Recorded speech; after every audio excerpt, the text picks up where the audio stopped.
आता या चित्रात काय दिसतं आहे बघा तुम्हाला. तर इथे ही मुलगी आपल्या सरांना, आपल्या टीचरना नमस्कार करते. इथे हा मुलगा आपल्या आईला कामामध्ये मदत करत आहे. याची आई भाजी निवडत आहे आणि तो सुद्धा मदत करत आहे.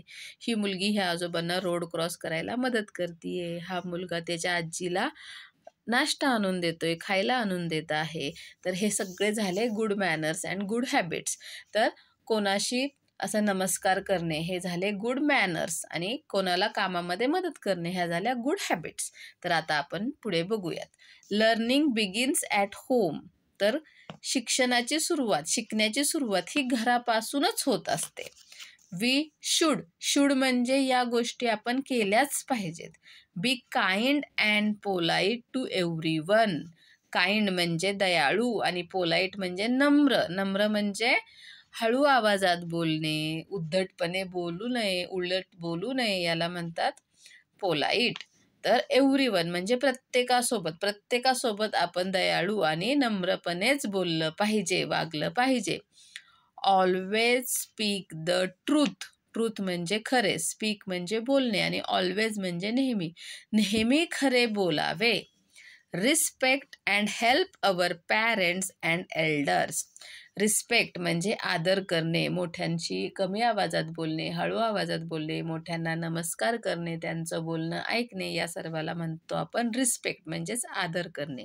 आणि आपले जे पॅरेंट्स आहेत, आपले आईवडील आहेत किंवा आपले जी मोठी माणसे आहेत, आजी आजोबा आहेत, मोठे भाऊ बहीण आहेत, त्यांची हेल्प करणे, मदत करणे. Help the old and the needy people. जे वृद्ध आहेत, ओल्ड म्हणजे जे म्हातारी माणसं आहेत किंवा नीडी म्हणजे ज्यांना गरज आहे, अशा लोकांना मदत करावी. Avoid wastage of food and water. Avoid म्हणजे कमी करणे, दुर्लक्ष करणे. कशाकडे दुर्लक्ष करायचं, तर अन्न आणि पाण्याचं वेस्टेज होऊ द्यायचं नाही, वाया जाऊ द्यायचं नाही. अन्न आणि पाणी आपल्याला पाहिजे तेवढंच अन्न खायला घ्यायचं, पाहिजे तेवढंच पाणी प्यायला घ्यायचं, उगाचच पाणी ओतून द्यायचं नाही. Pray to God every morning and night. रोज सकाळी आणि संध्याकाळी प्रे म्हणजे पूजा करायची, देवाची प्रार्थना करायची.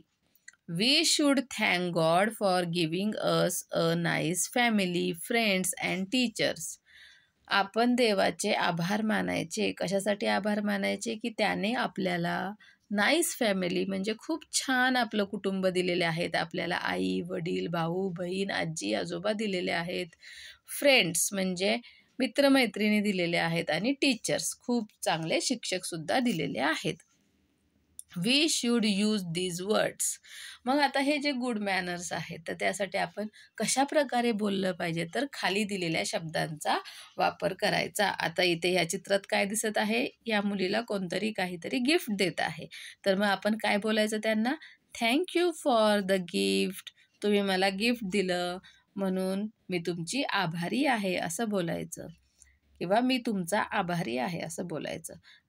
आता ह्या मुलीला हे पुस्तक पाहिजे होतं, मग ती काय म्हणणार, may I borrow this book please. कृपया, प्लीज. मी बॉरो म्हणजे थोड्या वेळासाठी घेणे. मी हे पुस्तक थोड्या वेळासाठी घेऊ का? मी माझं काम झाले की तुला परत देईन. पण बोलण्याची पद्धत कशी आहे, असं नाही बोलायचं, मला ते पुस्तक देतो का, असं नाही. प्लीज मला तू हे पुस्तक देशील का, असं बोलायचं. ह्याला म्हणतात पोलाईट बोलणं, नम्रपणे बोलणं.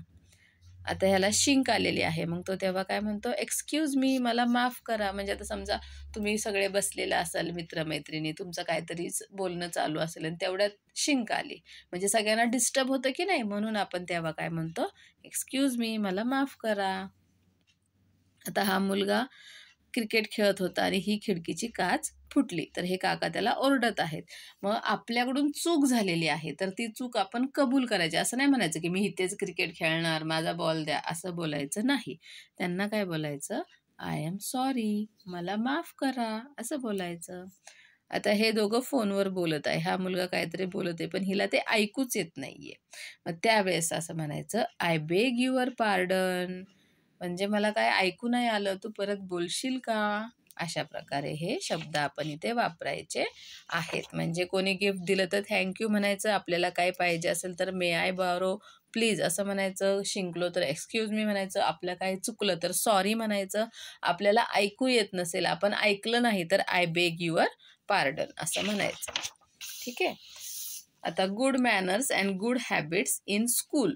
आता शाळेमध्ये